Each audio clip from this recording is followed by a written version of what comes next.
Friends, हम लोग जब बातचीत करते हैं, जब तक हम एनलाइटन नहीं हो जाते, अपने स्वरूप में स्थित नहीं हो जाते, उससे पहले जब हमारी ईगो स्ट्रांग होती है, तो फ्रेंड्स हमें कैसे इस ईगो से बाहर आए, कैसे इस मैं से बाहर आए, कैसे अपने अहंकार को जो हमने बना लिया है, कैसे उस पे ध्यान दें, उस बारे में बातचीत आज हम करेंगे। तो फ्रेंड्स, जो मैं है,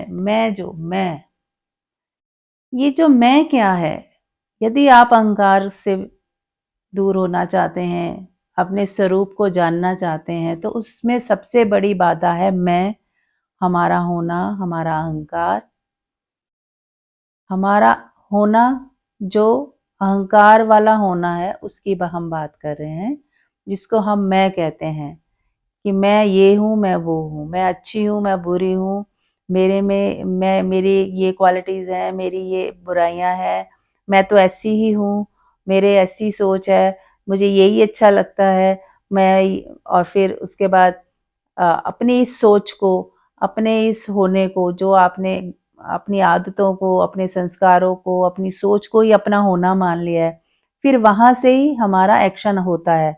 वो एक्शन जो है अहंकार से आ रहा है, अपने उन विचारों की वजह से आ रहा है, उन अपने संस्कारों की वजह से आ रहा है, जो हमने अपने अपने को मैं मान लिया है कि ये मैं हूं।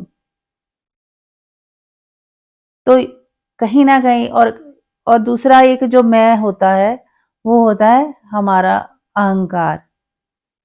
और अहंकार में आता है लोभ, मोह, ईर्ष्या, द्वेष। अब इन बारे में भी हम थोड़ी थोड़ी चर्चा करेंगे कि काम, क्रोध, लोभ, यानी कि काम, पहला है काम। तो काम क्या है? काम है कामना। हम काम को सेक्स एनर्जी भी कह सकते हैं, वो भी एक वासना है। वो वासना तब बनती है जब हमारा जो ध्यान है संतान प्राप्ति के लिए यदि हम कर रहे हैं, तो ये उचित है। और लेकिन उसके अलावा यदि हमने उसको एक वासना का रूप दे दिया और हमें बार बार हम बस उसी को ही करना चाहते हैं, तो हम उसे वासना कहते हैं। तो अति हर चीज की बुरी है। यदि आपका पार्टनर है, आप शादीशुदा हैं, आप उसे करते हैं, तो उसका भी एक लिमिट है, इसका टाइम होता है। और उसको भी हम अगर कभी कभार करते हैं या तो एक समझ आता है। लेकिन इवन जानवरों में भी आप देखोगे कि वो भी हर बार हर समय इस चीज के लिए लालायित नहीं रहते हैं। उनका भी एक पीरियड होता है, उसी में ही वो उनकी ऊर्जा जो है खींचती है अपोजिट सेक्स की तरफ। लेकिन हम लोग जो है एक मानव ऐसा, मनुष्य ऐसा है कि वो विक्षिप्त हो गया, उसके माइंड में 24 घंटे वही विचार, वही सोच। यदि ऐसा है तो उसे हम वासना बोलेंगे। तो जो वासना से हमें बचना है, वो अहंकार का ही रूप है। तो वो आपका जो है पहला चक्रा है, उसी पे ही आपकी एनर्जी बैठ गई है और उसी के ही बारे में सोच रही है और वही प्लान कर रही है। हर स्त्री को देख के आपके दिमाग में वासना ही जग रही है। तो फिर हमें इस पे ध्यान देना होगा। और कैसे बचना है, उसका एक सरल तरीका है खुद को देखना। यदि हमारे अंदर इस तरह की चीज़ें बार बार उठ रही हैं, तो हमें खुद को वॉच करना है, खुद को अवेयर होना है कि नहीं, मुझे इस दिशा में नहीं जाना। फ्रेंड्स, जब हम ऐसे सोचते हैं कि मुझे इस दिशा में नहीं जाना, तो ही हम अपनी जो है जैसे हम गाड़ी से जा रहे हैं और हमें लगता है कि हम गलत आ गए, तो हम मोड़ लेते हैं, गाड़ी यू टर्न ले लेते हैं। तो ऐसे ही हमने अपनी शक्ति को उससे खींच लेना है। क्योंकि वासना उठी, लेकिन उसे शक्ति किसने दी? उसे पूरा करने के लिए किसने कहा? और कौन दे रहा है उसे शक्ति? वो हम ही दे रहे हैं। तो यदि हम उसे शक्ति नहीं दें, विचार आ रहे हैं, वासनाएं आ रही हैं, तो आप उसे देखें और वो गिर जाएंगी। यदि हम उसे ज्यादा ध्यान नहीं देंगे, तो वो अपने आप ही गिर जाएंगी। तो पहला कदम तो ये है कि हम चाहें कि हमें ये ना आए, ये हमें इससे बचना है या इससे दूर जाना है या ये गलत है। हमें पहले अपनी गलती का पता चले कि ये जरूरत से ज्यादा होना गलत है और हमें इससे बाहर आना है। तो फिर हम दूसरी चीजों में, क्रिएटिविटी में, आप अपनी यही ऊर्जा आपकी क्रिएटिविटी में परिवर्तित हो सकती है। आप गार्डनिंग गार्डनिंग करें, सैर करें, आप अच्छे काम करें, दूसरों की भलाई के काम करें, तो बहुत कुछ है जिसमें आपको करने में मज़ा आए। कोई गेम खेल सकते हैं बार-बार, गेम जैसे आउटडोर गेम जैसे बैडमिंटन खेलिए, फुटबॉल खेलिए, तो आपकी जो वो वाली ऊर्जा है इन इसमें परिवर्तित हो जाएगी और आपको वो सताएगी ही नहीं। और दूसरा काम का अर्थ है कामना, यानी कि अ, इच्छा रखना। कामना माने किसी बाहर से कोई कामना कर लेना, किसी चीज़ को देखकर कि मेरे पास भी ये हो जाए, तो इसे कहते हैं कामना। तो इसका मतलब ये रियल डिज़ायर नहीं है। हमारे जो भीतर से आती है वो रियल होती है, लेकिन जो देखा-देखी आ जाती है कि इसके पास ये है तो मेरे पास भी हो, फिर उसी उसी को बार-बार हम सोची जा रहे हैं, कैसे उसे पाएँ, उसकी वजह से परेशान हो रहे हैं, स्ट्रेस में आ रहे हैं। तो ये कामना हमारे अहंकार को बढ़ाती है और दुःख का कारण बन जाती है। तो उसका भी वही है कि हमें देखना है, हमें पहले तो सचेत होना है कि नहीं, मुझे बाहर देख के, किसी को देख के हमें प्रभावित नहीं होना है कि हमारे पास भी ऐसा ही हो। तो किसी को चीज़ों के साथ मत तोलें, तो ही हम इससे बचेंगे। हर व्यक्ति यूनिक है, उसकी यूनिकनेस, उसकी जो प्रशंसा है इसलिए नहीं है कि उसके पास 10 चीज़ें हैं, इसलिए है कि वो खुद कैसा है। तो हमें अपने लिए भी यही सोचना है कि मैं जैसा हूँ, कैसा हूँ, इससे मेरा व्यक्तित्व है, ना कि मेरे पास क्या है। यदि 10 चीज़ें मेरे पास हैं, इसलिए कोई मुझे अच्छा समझ रहा है, तो वो मुझे नहीं समझ रहा। वो मेरे मेरे पास जो है उसको मूल्य दे रहा है, मुझे नहीं मूल्य दे रहा। तो यही चीज़ हमें समझनी पड़ेगी, तो ही हम इस कामनाओं के जाल से बाहर आएँगे। तो मैं बिना चीज़ों के भी मैं तो वही हूँ। मेरे पास 100 चीज़ें हैं या 1000 हैं, तो बल्कि जितनी ज़्यादा चीज़ें हैं, उतना ज़्यादा मुझे मेंटेनेंस भी करना है, उतना ज़्यादा मुझे व्यय भी करना है, उतना ज़्यादा यदि मैं कई लोग देखा-देखी किश्तों पे सामान खरीद-खरीद के भर लेते हैं। सामान आ जाता है, लेकिन जब उन्हें ईएमआई देनी पड़ती है, किश्तें चुकानी पड़ती हैं, तो तब उन्हें पता चलता है कि वो किस माया जाल में, मक्कड़ जाल में फँस गए हैं।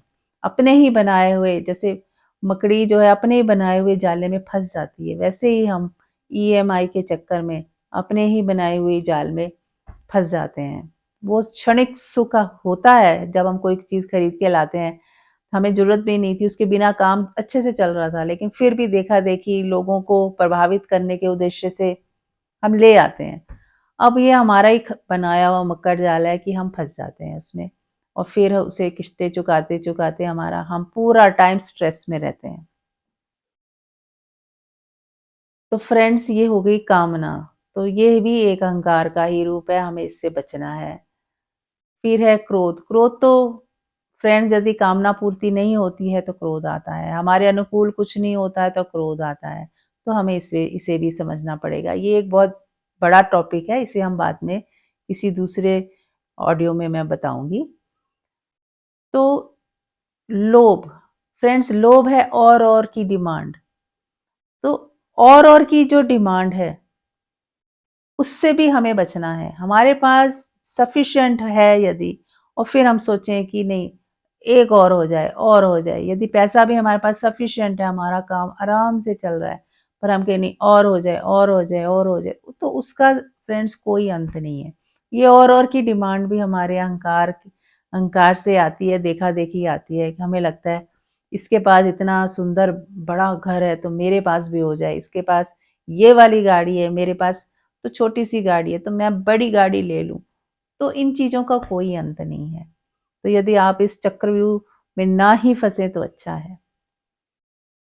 तो और से बचना है। जब भी मन और की डिमांड करे कि आप एक चीज़ खरीदने गए थे तो आप 10 चीज़ें खरीद के ले आए, सिर्फ़ इसलिए कि उस समय आप एकदम उसके इन्फ्लुएंस में आ गए। उन चीज़ों ने आपको इतना खींच लिया, इन उन चीज़ों ने आपके दिमाग की सोचने समझने की शक्ति ही गँवा दी और आप बहुत सारी चीज़ें खरीद के ले आए।